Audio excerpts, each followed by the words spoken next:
Worried about the Inetcomm Library DLL causing further system corruption? I'm Sophie Chen, a Windows support engineer. Here is the verified path to a healthy Windows installation.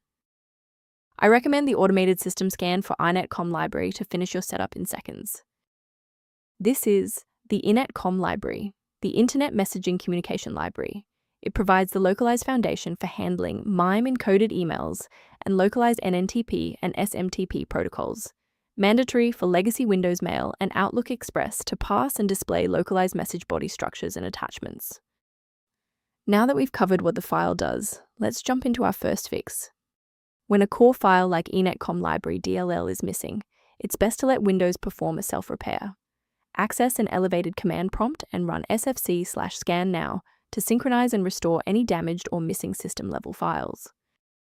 In the event the error remains visible, it indicates we need to verify the environment's ability to register new shared resources.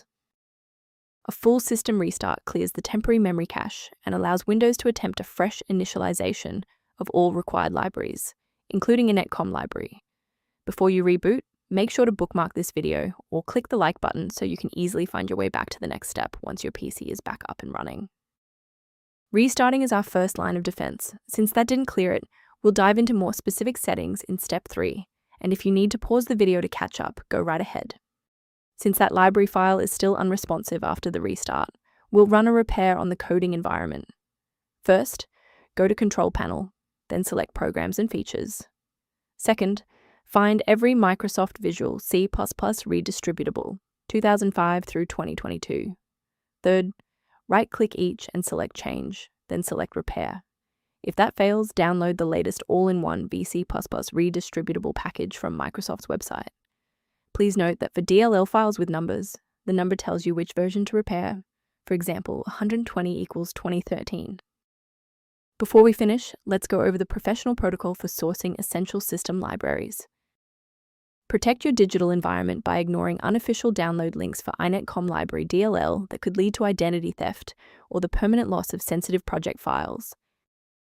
Rather than managing individual dependencies, a comprehensive diagnostic can help you maintain the entire software environment.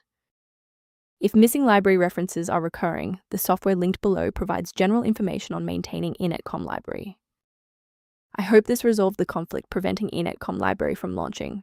For more deep dive technical tutorials and system configuration guides, subscribe to our channel today.